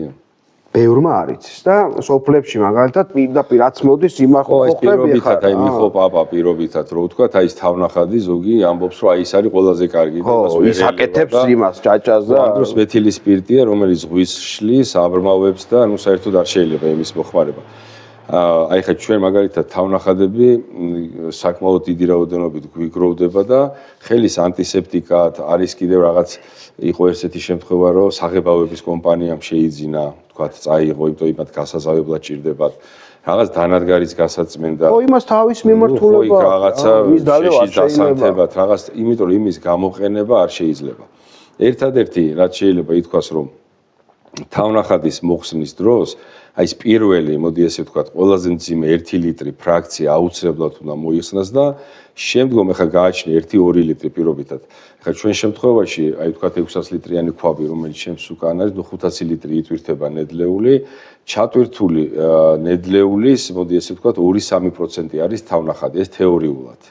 ეს დაახლოებით არის, 10 ლიტრი, ხო, სიტყვაზე 10-12 ლიტრი უნდა მოხსნა თავნახადი, მაგრამ ეს თავნახადის მოხსნაც წესით როგორც კეთდება არის უნდა აიღო ფრაქციებად. აი ვთქვათ ლიტრი და ესეც ისინჯება. და აი მერე იქ ხდება ხო ეს ზღვარის გადაწყვეტა რომ აი ახლა კი ეს სუფთა ნაწილია მოდი ეს უკვე გულის ფრაქციად გაუშვა და მერე ძალიან მნიშვნელოვანია ანუ პირველი ნაწილი ისინჯება არომატულად და არა გემოვნურად. გემოვნურად ვერ გასინჯება. და მეორე ნაწილი ისინჯება გემოვნურად, როდესაც უკვე რაც სასმელი არის. ხო, რაღაც 55 გრადუსზე რო ჩამოვა, იქ უნდა ყურადღება. რომ საიაში არ გაგეპაროს. ხო, აი ეს რახის ფრაქცია რაც არის, რომ ეს გემოვნურად ისინჯება, არომატიცაც იგზნობა, მაგრამ გემოვნურად აი ესეთი რთილავი, აი ესეთი ჩეფირი რო დალიო, აი ესეთი. ფერზეც ეთყობა ხოლმე, იბურება თანდათან მერე და ყვითლდება. ხო, მაქამდე არც უნდა მიიყვანო, ეგ უკვე ძალიან ესე იგი გაცდენილია, ხო. და ნუ მე აი ის რატომ მოვყვევი ფრაქციებად, რომ თავნახადშიც რაღაც ნაწილი შეიძლება აიღო ის ფრაქცია და ამ რახის ფრაქცია და შეუშვა მეორე გამოხდაში. ანუ ახალ ნედლეულთან, მაგრამ აი ეს ძიმე უხეში პირველი 2 ლიტრი ფრაქცია, ის იმის უკან დაბრუნება აღარღის. ის ჩათვალე რომ კიდე ორი იმდენით ისე მოსახსნელი გექნება. ანუ ტყვილა შენ აბინძურებ ესე ვთქვათ იმ ნედლეულს, რომელიც უნდა გამოხადვა მეთილი სპირტით. ძალიან მაგარი ამბავი უნდა გითხრა, ხა მე მაქვს სოფელში ეგეთი ჩვეულებრივი მამაპაპური სახტელი და ну სავარაუდოდ თავს ხდიე ხოლმე და რომ მოუხადე თავი. ერთი მეზობელი მოვიდა და უყურებს რომ დაგროვილი მაქვს ეს თავები რა. რა არისო? მეთქი ესეთ თავები მოუხადე, გაგიჟდა რა ასაკეთებ. მეთქი არ მინდა ეს გადასაღრელია მეთქი. წაიღო. საიაში გავაზავებო და გამომივა. წარმოგიდგენია თავსა და ბოლოს აზავებს და ღებულობს გაზღვაზე. ყველაზე დიდი შხამი რა შეიძლება მიიღო რა. ხო და აი ცნობიერება კი არა, ცოდნის ამაღლებაც გვინდა სახალხო დონეზე ამის, რომ ესე არ გააქვს ბოლო-ბოლო არ დალიო, ცუდია ის. სხვადასხვა ერთი პირველი დახმარება მაგ კუთხით, რაც უნდა თქვა სახელმწიფომ აი მაგის კონტროლი არ უნდა დაელოდოს დისტილერების კავშირს და უნდა დაიწყოს. და მაგის ხარჯზე აი ეს პატიოსანი მწარმოებლები დისტილერები ცოტა მეც ამოისუნთქავენ გაყიდვის კუთხითაც და პოპულარიზაციის კუთხითაც, იმიტომ რომ ესე ყოველი მეორე ფეხის ნაბიჯზე და რო წახვალ დასავლეთში და ქუჩაში ვიღაცა რაღაცას ყიდის და ბაზარში უკონტროლოთ, ეს არ შეიძლება. ეს კი არა, სოფლიოში უკვე ჩამოსასხმელი ღვინის კონტროლია და ფაქტიურად იგრძელება თუ დაბეჭდილი არ არის ჭურჭელი, ხო? ხო და ეს ნამდვილად გასაკონტროლებელია, ხა ამას დისტილერთა კავშირი და ჩვენ ვერ დავუწყებთ სდევას ამ ამბავში. ამას თქმაც არ ჭირდება, რომ სახელმწიფომ უნდა ეს გააკონტროლოს და მაღალ დონეზე. კი ბატონო, გადავიდეთ შემდეგ შეკითხვაზე და მოდი ახლა თან ხილზე დაგისვა უკითხვას და ხო, კი ბატონო. ეს რა არის? ეს არის ტყემალი, ტყემლის არაყი, ტყემალის ძალიან პოპულარული არის დღეს სხვათა შორის ტყემლის ისა არაყი. კი, ოღონდ აქაც ძალიან მნიშვნელოვანი არის შეირჩეს ჯიშები ტყემლის. აი ხა ევროპაში გავრცელებული არის მირაბელს, ესე ეძახიან, აი მოყვითალო ტყემლებია, ხო, პატარები. და აი ეს ველური ხილიც ძალიან კარგი არის აქ საინტერესო და მოდი აქ ამაში ჩავასხავ ჩვენ პატარა ტრადიციულ კიდევ ჭიქაში. ესეც სათქმელია ეს ჭიქებიც. ეგ ჭიქებიც კი, მაგაზეც ვერ თქვა. ხო, ეს ის შემთხვევა, როდესაც ახლა არომატები გვინდა ვიმსჯელოთ და ამ შემთხვევაში ეს ძალიან კარგი ჭიქა არის. ეგრეთ წოდებული გრაპას ჭიქას ეძახიან ამას, ჩვენთან ესე დამკვიდრდა. მაგრამ არ უნდა დაიკარგოს მეგობრებო, აი ესეთი ჭიქები. ნათალი ჭიქები ძალიან კარგი არის მოსახმარად. ხო, აქ ისეთი შემთხვევაა, რომ ჩვენ ჩამოვიტანეთ ორი სხვადასხვა ტყემალი. იყო მუქი, აი ესეთი ლურჯი, ესეთი ცოტა დიდი მრგვალი ფორმის ტყემლები და ყვითელი ტყემლები, რომელიც ცოტა წითელში გარდამავალია და ერთად შეურიეთ. ძალიან საინტერესო, აი საინტერესო თავისებური ხასიათი აქვს. თუმცა აქვე უნდა ითქვას, რომ იგივე ეს ქლიავი, ლენკროტი, ეს ხა ტყემალი ხო უცხოეთში არ იციან. ეს მაინც ქლიავი იციან, ფლამ და იმის რაღაცა განშტოება. ჭანჭურისგან გიცდია. ჭანჭური კი გვიცდია და კარგია. კარგია. ჭერამი არის ძალიან კარგი, კიდევ რომ ძალიან იშვიათად მოიპოვება რა, ანუ ჭერამი პატარა კარგლები. კი, ვიცი კაცო. ძალიან საინტერესო გამოდის.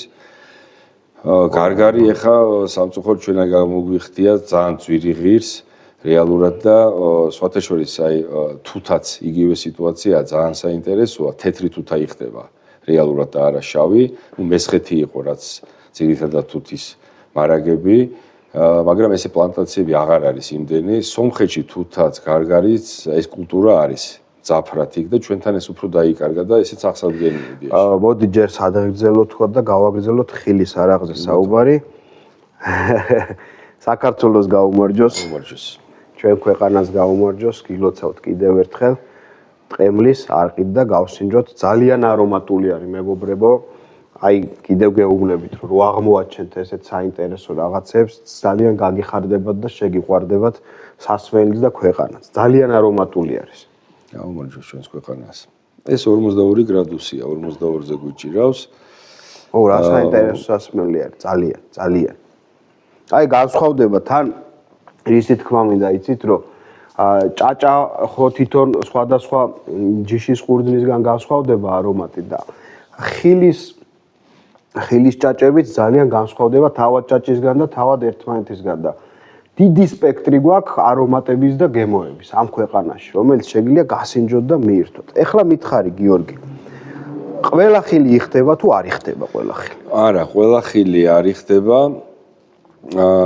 დავიწყოთ იქიდან რა სხვათა შორის ახლა მანდარინი. აი ციტრუსოვანი ხილი პირობითად მისი რბილობი არ არის საინტერესო გამოსახდელად. ამ შემთხვევაში მისი კანია საინტერესო. და კანზე ხდება ნაყენის დაყენება. ანუ ციტრუსოვანი ხილი უფრო არის infusions, ნაყენები. და ნაყენების დაყენება აქ უნდა ითქვას, რომ საერთოდ ყველაზე კარგი ბაზა არის ხორბლის სპირტი. ხორბლის სპირტი ყველაზე უმაღლეს სპირტად ითვლება. შეიძლება ღვინის სპირტის ბაზაზეც, მაგრამ ხორბლის სპირტი მაინც ნეიტრალურია და ყველაზე მაღალი ხარისხის. ხილი ისეთი როგორიც არის საზამთრო, ბროწეული, თქვა. ხო, აი საზამთრო არის ხოლმე ძალიან ბევრი ჩვენ ქვეყანაში, მაგრამ ვერ გამოხდი, ხო? ეს იმის მიზეზის გამო, რამდენადაც შეიძლება ესე აი ჭამის დრო საზამთრო არომატული თბილი მოგეჩვენოს, ის არ აკმაყოფილებს და სპირტში არ ხდება იმის გადადენა. ანუ იმის სახასიათო არ იქნება, საინტერესო არ იქნება, შენ რაღაცას მიიღებ, ოღონდ ძალიან ცოტა გამოსავლიანობას ზოგადად უნდა ითქვას რომ გამოსავლიანობა ძალიან ცოტა ახილის გამოხდის შემთხვევაში უხეშად რომ წარმოვიდგინოთ ეს არის სადღაც 6-დან 8%-მდე გამოსავლიანობა დისტილატის ეს რაც ნიშნავს, რომ მე 1 ტონა კომში პირობითად რო ვიყიდე 60-80 ლიტრი დისტილატს ველოდები იქიდან, თქვა 79 გრადუსიას, პირობითად 42-ზე თუ გავაზავეთ, სადღაც 100 ლიტრი შეიძლება მივიღო და 9 ლიტრიანი 200 ბოთლი. ესე იგი 200 ბოთლი შეიძლება მიიღო ტონა. და როგორ აძვირებს ეს თვითღირებულებასაც, ხო? თვითღირებულებას აძვირებს, მე შეფუთვა რჩება, კიდევ შეფუთვის ნაწილი და მე აქციზი უკვე რა, აქციზით მაგალია.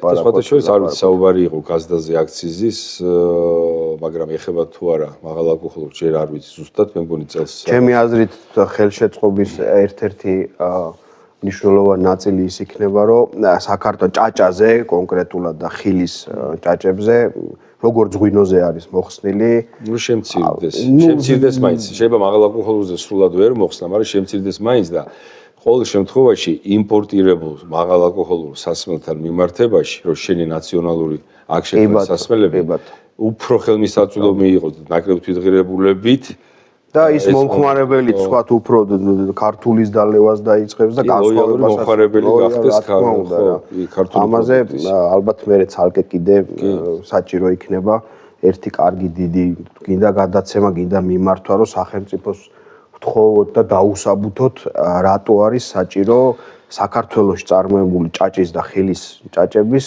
მიმართ აქციზის შემცირება. ეს დისტილერთა კავშირმა უნდა გააკეთოს ჩემი აზრით. აი ამ კავშირმა უნდა უპატრონოს ამ დარგს.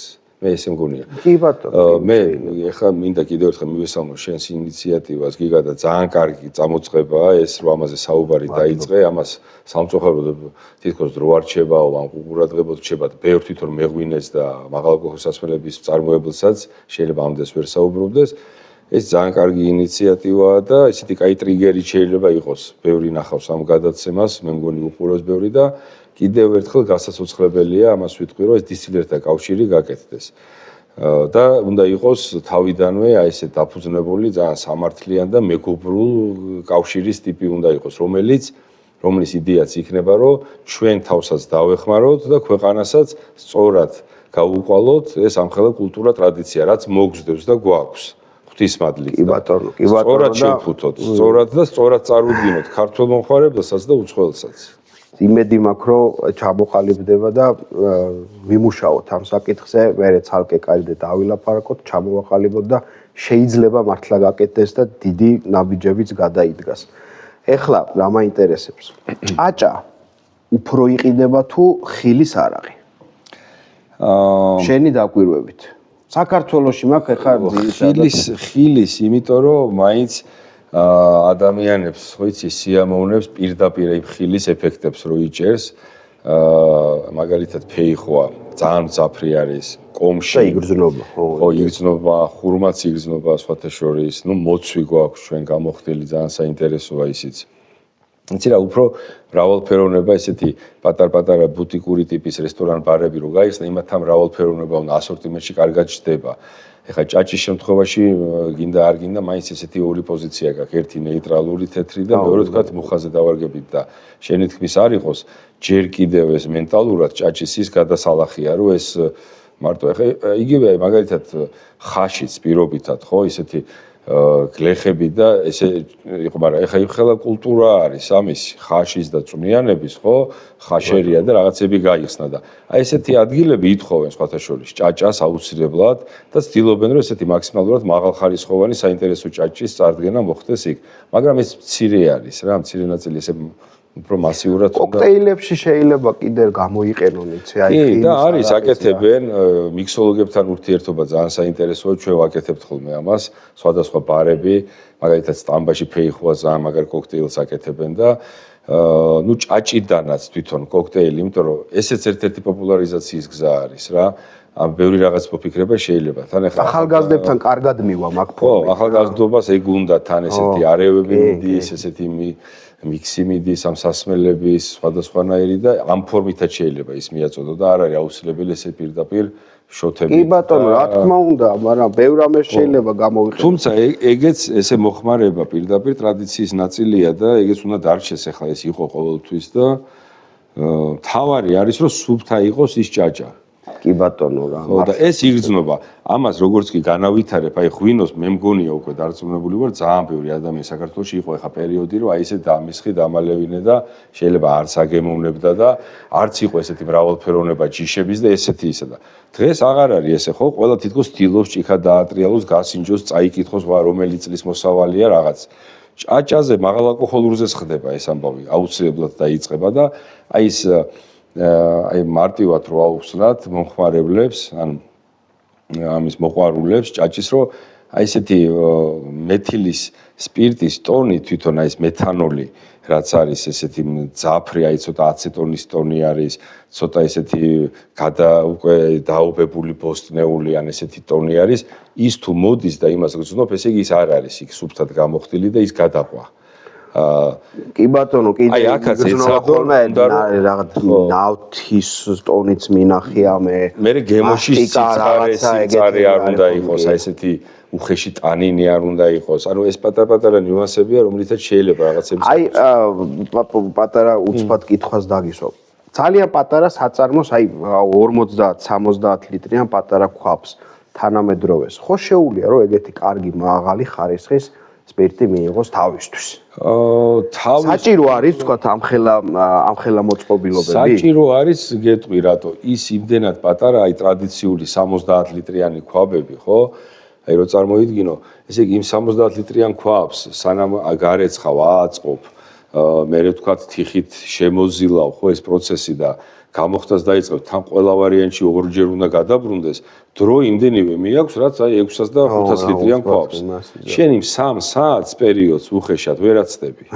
ჩატვირთვიდან, გარეცხვიდან, მერე ახალი ჩატვირთვიდან, შენთებიდან. ეს პროცესი 3 საათს ვერ აცდები. თან ცეცხლი არასტაბილური ის არის და ვერ დაიწევს. კიდე ცეცხლზე და წვალება და ასე რომ თუ ამას აკეთებენ, მე მგონი არაკომერციულად, ეს უფრო არის საკუთარი მოხმარებისთვის, ან გასართობად, ან ტურისტი, ან რაღაცა შოუ პატარა. ეგზოტიკა, კარგია. ხო, რაღაცა მაგამის კომერციულად არის რომ ტრადიციული ხა ესეთი ზაოტებს რო ეძახიან კახეთშიც, ესე აგურებში და ჩაშენებული და სხვებსაც უხდიან და არის ეგეთი ტრადიციაც და ესიც კარგია თავისებურად არის.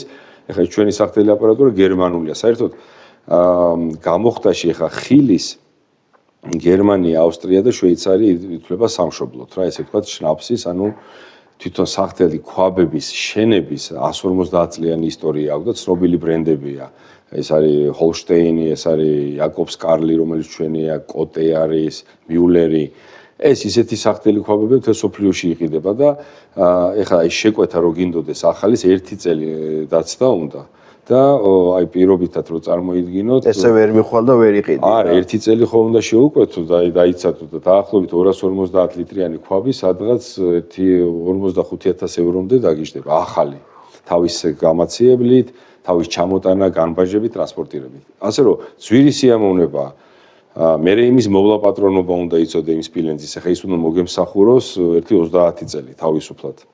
ამიტომ მე არც უნდა უკვირდეს მოხმარებელს, რომ მაღალ ალკოჰოლური სასმელები შეიძლება ღირდეს 60-70 ლარიც რა. კი, აუცილებლად უნდა ღირდეს, იმიტომ რომ აქციის გადასახადი მერის გამოსავლიანობა პირველი რავს თქვით, ეს როგორც მეღვინეობაში არ არის ამ თვითღირებულება ჯამში არის ძალიან მაღალი ამისი. კი. უნდა უთხრა მეგობრებს, რომ ესე არ არის რა, რომ რაღაცა 5 ლარად, 6 ლარად კარგ პროდუქტს ნამდვილად ვერ იყიდით. თუმცა ესეთი პატარა საწარმოებით, რა ვიცი, ვინც აკეთებს, ბევრი არის კიდე ქვეყანაში, იმათი თვითღირებულება მეგობრებო არის ძალიან დიდი. ამიტომ თუ თქვენ ნახავთ 50, 40, 60 ლარიან, თქვათ, მაღალ ალკოჰოლს, კი ბატონო, არ გაგიკვირდეთ, ძალიან ჩვეულებრივი ამბავია. სამაგეროდ თქვენ შეიძენთ ძალიან გემრიელ, ძალიან სუფთა და ძალიან კარგ პროდუქტს, რომელიც აჯობებს იმ გაურკვეველ სპირტებს, აღარ მინდა სახელები და გვარები თქვა ხოლმე მაღაზიაში, რომ თუმნად დაითრევდა და იმას ბევრად აჯობებს და ჯამრთელიც არის და არ არის მავნებელი. ეს რა არის ახლა? ეს 3 წელი იყო და ხო, აი დავარგებაზეც ვილაპარაკოთ რა, რას იძლევა დავარგება შეიძლება მუხაში და კიდე სხვა მეთოდები არსებობს დავარგების გარდა მუხისა. და რამდენად მისაღებია ჩიფსები. თუ ჯობია თქვა პირდაპირ მუხის კასრში ჩაისხას არა, მუხის კასრი ჯობია, რა თქმა უნდა, ჩიფსი უფრო ცოტა იაფიანი გზა არის. ეხლა სიმართლე რო ითქვას, უკვე დღეს თანამედროვედ არსებობს ასევე ექსტრაქტები. მადლობა. ანუ მუხის ექსტრაქტი, ესე ვთქვათ, პირობითად, რომელსაც არა მარტო მაღალ ალკოჰოლურში, არამედ მეღვინეობაშიც ხმარობენ დღეს. ზოგადად 10-15 წელი დავარგება, ეს არის ძალიან დიდი ფუფუნება, ვერც საფრანგეთში, ვერცად ვეღარ ახერხებენ ამას, მე მგონი ვეღარ შოტლანდიაში, იმიტომ რომ ძალიან ძვირადღირებული პრაქტიკა არის. ნუ არის ზრდის ფას, ხო, რა თქმა უნდა. ხო, არა, არის ისტორიულად, რომელსაც მოსდევს ეს ამდენი კასრი. ნუ მე ძალიან საინტერესოა კასრების დავარგების შემთხვევაში, აი ვთქვათ, პორტვეინზე ნახმარი კასრი, იმაში დავარგება, ის კიდე რაღაც თავის ხასიათს ძენს. ხილების შემთხვევაში იცით რა, საერთოდ ხილის შემთხვევაში, როგორც წესი, შეიძლება ცადო აი კომშზე, რამოდენიმე ხილზე, მაგრამ ამის კულტურა, ტრადიცია არის თეთრი. ანუ ODV ფრანგები იმიტომ ეძახიან სიცოცხლის წყალს ნიშნავს. ხო, და ამას მთელი ეფექტები და ეს მუღამი ის არის, რომ აი ეს ხილის არომატები დაიჭირო შენი მკენკრის თუ იმ ხილის, როცა და არა მუხის თქვა. და გემოვნდა და ხეს მუხა უკვე გადაფარავს იმას და უკვე ის ხდება ჩვეულებრივი. თუმცა ჭაჭაში ძალიან საინტერესოა. ჭაჭაში საინტერესოა, აი თუ დააკვირდები, მე ვცდილობ რომ ძალიან მუქია ესეთი ხო, არ არის კონიაკის ფერისკენ არ უნდა წაიყვანო. კი, აქ თავის აშკარად. ნუ ცოტა ის მოყვება რაღაცა ესეთი ხო, ნუ ეს ცოტა ვანი, ცოტა მუხის ტონი, ოღონდ ბევრიც არ არის საჭირო რა, რო არ გადაფაროს ძალიან უკვე. ძალიან საინტერესო არის.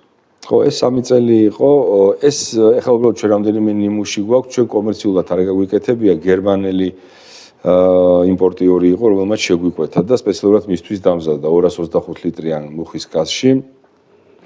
დავავარგეთ მისთვის და შემდგომ ესე საქართველოში ალბათ ესე თეთრი უფრო პოპულარული არის, ხო, ტრადიციული არის ვიდრე ეს.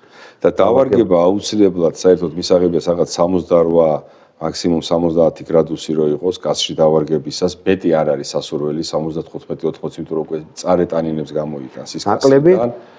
ნუ ნაკლები კი ბატონო 55 შეიძლება, მაგრამ ესე მიღებულია კლასიკურად 65-68 გრადუსი. ავარგებ და მე აზავებ თქვათ. კი, დავარგება სპირტით ხდება, ანუ დისტილატით ხდება დავარგება და მერე უკვე განზავება, მაგ შემთხვევაში აუცილებელიც იქნება ნახშირითაც ცოტა ოდნავ დამუშავება და გაფილტრა, რადგანაც კასში იყო და ერთი პატარა ნიუანსი არის მდგრადობა. საერთოდ მაღალ ალკოჰოლურ სასმელებსაც მნიშვნელოვანია მივაქციოთ ყურადღება მდგრადობას. აი ზამთარში სიცივე რომ მოხდება, ყინვა ეგეც უხდება, არის ხო, ღვინოში ხურ გაგიგია თუ ღვინის ქვის მარილს გამოიტანს, მაგრამ აქ ამ შემთხვევაში აი ზედმეტ სიუხეში მოარბილებს და ისიც ასევე ცივად უნდა მოიხსნას და გაიფილტროს. ამ პატარა პრაქტიკასაც თუ ჩართავს, დისტილერი ძალიან კარგია რა. გიორგი, ცოტა ვილაპარაკოთ ახლა წყალზე. კი ბატონო. რომლითაც ვაზავებთ ჩვენ დისტილატებს. როგორი წყალი უნდა იყოს, როგორ უნდა გაიფილტროს, თვითონ უნდა გამოიხადოს თუ ფილტრი არის ამ წყლის მისაღები, როგორი სიხისტის უნდა იყოს, რომ ჩვენ ნორმალური ჭაჭა მივიღოთ რა. უმნიშვნელოვანესი ამბავია საბოლოო ჯამში ხარისხის განსაზღვრელად. ანუ 40 გრადუსის სასმელს როსვავ, 60% არის წყალი. და ის დიდწილად განსაზღვრავს მის ხარისხს. შენ რაც არ უნდა მაღალი ხარისხის დისტილატი მიიღო, შეიძლება დააზიანო საბოლოოდ განზავებით, ხო? ეხლა ეს ბულაჩაური რატო ვახსენე, რომ ეს ზონა, იცით ხო, რა ნატახტარში უამრავი ლუდის წყლის წარმოება, შოკოლადის. თვითონ თბილისი სვავს ამ წყალს. ხო, და ის ბასეინია და ხო, ნუ ერთი სანაპიროს სვავს, სხვათაშორის, ერთ სანაპიროს მიეწოდება. მაგრამ მიუხედავად მაგისა, 3 ნახევარია მგონი სიხისტე, 0.5-მდე დავყავს სიხისტე ჩვენ მაინც.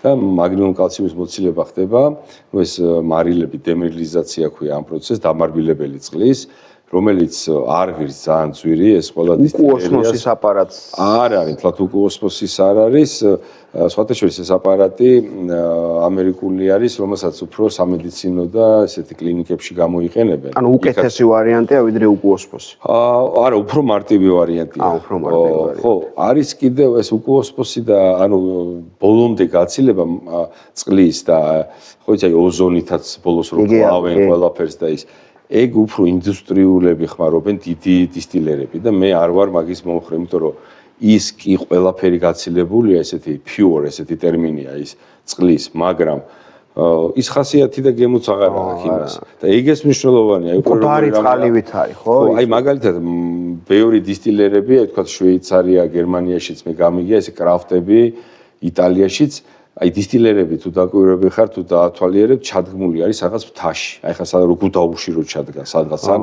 წყალთან ახლოს ალბათ რა. ხო, რო აი პირველი ნაკადულები რომ მოდის და იმას არაფერი აჭირდება. ის შეიძლება აიღო და იმითი განაზაო. და ის გემრიელიც არის, სიხისტეს დაბა, მაგრამ ტრანსპორტირებადი არ არის ის წყალი, დიდხანს ვერ დააყოვნებ.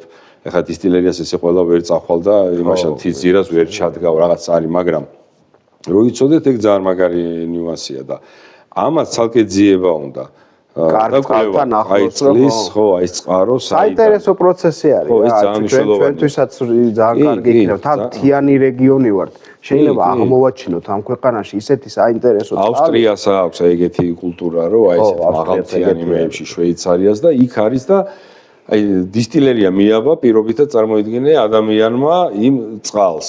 არა, თქვათ, აი მაგდენად მნიშვნელოვანია წყალი ამ პროცესში რა, ძალიან მნიშვნელოვანი არის და დიდწილად განსაზღვრავს. ასე რომ მაქსიმალურად უნდა ვეცადოთ, რომ დარბილებული წყლით და მეორე მნიშვნელოვანი, რაც თავში თქვით, ჩვენ რომ განზავება არ მოხდეს ერთბაშად. აუცილებლად წვრილი ნაკადით უნდა ჩაედინებოდეს წყალი დისტილატში და არა პირიქით, ის დისტილატი ტრიალებდეს, უნდა მიქსერდებოდეს, რომ კარგად იხსნებოდეს მოლეკულები, კარგად ჩაეჭიდოს ერთმანეთს და ის არ ნიშნავს, რომ აუცილებლად ის უკვე კარგია, ან ერთი კვირა ის პროდუქტი. იმას პირიქით, რაც უფრო დავაყოვნებთ, დავარგდება სიცივეშიც კიდე მორბილდება, ბევრად ჯობი, 1-2 თვე. 1-2 თვე, ხო. ეხა იმდენი წლები არ შეიძლება ვთქვათ, რომ არ ჭირდება ამ პროცესს, შენ შეიძლება კომერციულად ეს აწარმოო, მაგრამ აი დაწურვიდან, ხილის მოტანიდან ჩამოსხმამდე 3-4 თვე მაინც პროცესი არის, რომ მიხვიდე კომერციულად თარომდე, უკვე ესეთი გაწონასწორებული პროდუქტი. მოდი სადღერძელო დავნიოთ. აი ხარ. ყველას გაუმარჯოს, ვისაც უყვარს ჭაჭა ქართული პროდუქტები, ვინც არის საქართველოს გულშემატკივარი და ვინც ცდილობს, რომ ქართული შეიძინოს და თან კარგი იპოვოს. და ეს ნამდვილად კარგია მეგობრებო. გაუმარჯოს. ყველა ღირსეულ ადამიანს, ვისაც უყვარს ეს საქმე, ეს კულტურა, შრომა და ვაჰ, რა გემრიელი. ძალიან გემრიელი პროდუქტი გაქვს. ეხლა ბოლოსკენ მინდა ესეთი კითხვა დაგისვა. ადამიანი არის მოწადინებული, რომ წოდნა მიიღოს. მაგრამ ვერ წავა თქვა, ვერც ამერიკაში, ვერც ევროპაში, თუმცა იქაც შეიძლება არ იყოს. რა მნიშვნელობა ექნება საქართველოში 3-4-5 თვიან სასწავლო კურსებს? ჯერ ერთი მე მგონი არ არსებობს ესეთი. ეს წოდნას აამაღლებს ჩემი აზრით. შექმნის კულტურას. ის ადამიანი მე თავის ოჯახში აამაღლებს წოდნას, თავის სანათესაოში აამაღლებს, გაყიდვებზეც იმოქმედებს, მე მგონი, იმიტომ რომ ადამიანები დაიწყებენ კარგი პროდუქტების ძებნას, იმიტომ რომ იციან, რომ თავისი ძმა კარგს აკეთებს, თავისმა ძმამ სადღაცა ისწავლა, იმას მეგობრები ყავს, ის მეგობარიც კარგს აწარმოებს და ჯერ ერთი წოდნა ამაღლდება ხალხში და მერე გაიზრდებიან კარგი მხდელები. რა არის საჭირო ამისთვის, რომ ნორმალური პატარა 3 თვიანი თუნდაც კარგი კურსები გაიხსნას, ვინ უნდა გააკეთოს, როგორ უნდა გააკეთოს, ან ეს რთული სათქმელია, მაგრამ რა მნიშვნელობა ექნება ამას სამომავლოდ პოპულარიზაციისთვის და კულტურის ამაღლებისთვის?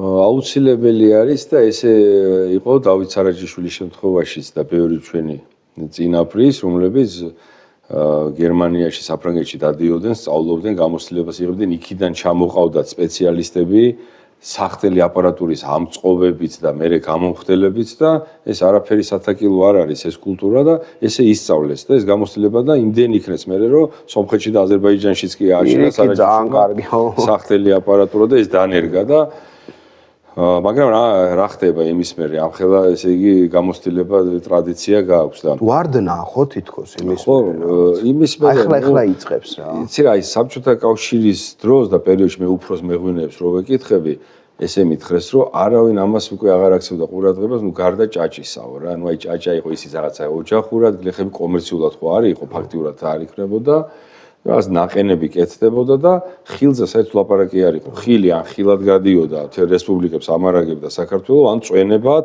ან რაღაცა მაგას ვინ გამოხდი და ეს ფაქტიურად გადაგვარდა ეს კულტურა და ხა იწყება თავიდან. ხო, ამის აღდგენა გასაკეთებელი აუცილებლად და აი ისე უბრუნდები კავშირს. ხა ჩვენ როგორც ვახსენე Crowdring School რირავამ დაიწყო ესეთი პროცესი 10-15 კაციანი ჯგუფებს ვიღებდით. UNDP-მ დააფინანსა, სხვათა შორის 1-2 დაფინანსება რაღაც თანხა გამოყო, რომლითაც ჩვენ ნედლეული შევიძინეთ, მასალები მოვამზადეთ და ამ მსვენელებს აღარ დაჭირდათ გადახდა თანხის. ეს საკმაოდ თანხა ჯდება, ხა პირობითად შეიძლება. არა, იყოს და გადაიხდიან. ოღონდ იყოს ორგანიზებული და აი იგივე ამ კავშირს შეუძლია თვითონ ესეთი რაღაც გააკეთოს, რაღაცა ოფისის არ არის ხა დღეს ესეთი დიდი პრობლემა, ან აუთსორსზე იქირავ რაღაც დარბაზი.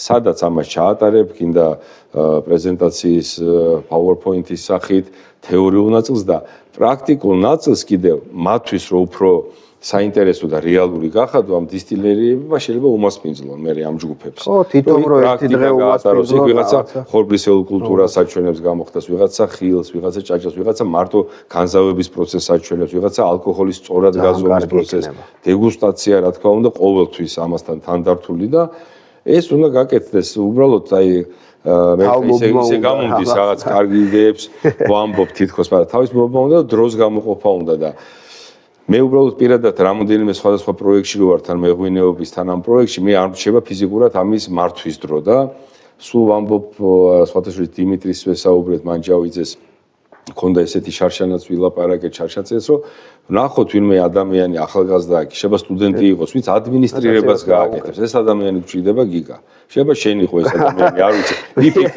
ვიფიქრებ ისინი ადმინისტრირება და თავმოყრა არის და რომელიც დაიბარებს იმ დისტილერს თხოვს იმას გადაუხდის ანაზღაურებას აი შენ 2 საათიანი ლექცია პრაქტიკა წაიკითხე აი ანაზღაურება იქ იმას ხო რაღაც ეს უნდა სწორად დამენეჯმენტდეს და ეს პროცესი როა ეწყობა არ ვიცი სკოლის თუ კურსების ხასიათი ექნება ეს გაკეთებადია აუცილებლად და აუცილებლად იქნებიან ამის სურვილი და მგონია რომ სურველი იქნება ბევრი რა კი ხო და შეიძლება ამაზე კი ბატონო ვიფიქროთ ამაზე ერთად და კი ბატონო კი ბატონო ამაზე ვიფიქროთ და დავასრულოთ მეგობრებო ერთ კითხვას პატარა კითხვას ბლიც კითხვას დაუსვამ გიორგი მხდელიც ხარ და მეღვინეც რომელი უფრო გევასება ორივე უნდა ვთქვა საინტერესო რომელი არის მეღვინეობით დავიწყე მე და მე აღმოვაჩინე ეს ამბავი რა უფრო ჩემში მაგრამ იმდენად საინტერესო მე რა მინდა იცი რომ გამოგტყუო რომ მინდა ადამიანებს უთხრა რომ გამოხდათ საინტერესო და მაგარი პროცესია რა კი და ცოტა უფრო შეიძლება რთული მაგრამ არანაკლებ საინტერესო ვიდრე მეღვინეობა იმიტომ რომ ამოუწურავი ისე იგი ისეთი იმდენაირი რაღაც პროცესის გაკეთება შეგიძლია აი ფაქტიურად წარმოიდგინე რაშიც კი შაქარია ყველაფერი შეიძლება დაადუღო გამოხადო იქიდან რაღაცა მიიღო ნუ მე მიქსოლოგია ცალკე მე ძალიან საინტერესოა ლიქიორული მიმართულებების ეს შენი რეცეპტურები უნდა ჩაიწერო ანუ ამ კუთხემ შეიძლება ისე გაგიტაცოს მეღვინეობის დრო აღარ დაგჭირს ძალიან ცოცხალი პროცესია ხო ამიტომ მე ალალად ვამბობ რომ ორივე მომწონს ორივე პროცესი უბრალოდ დისტილერია ეს 2000 აი ეს 13 წელს დავიწყეთ და ამ გამოხდის კუთხით დავინტერესდი, ნუ მეღვინეობა 96-ში, ძალიან ბევრად ადრე, მაგრამ ავსებს ერთი მეორეს და ორივე საინტერესოა, ხა ვერ დააკრინებ ვერცეც.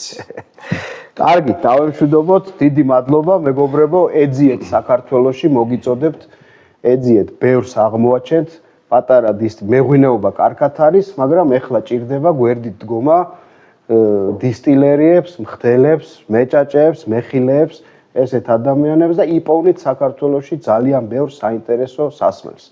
მადლობა, კარგად იყავით. მადლობა, კარგად, მადლობა გიგაში. კარგად, გიორგი, კარგად.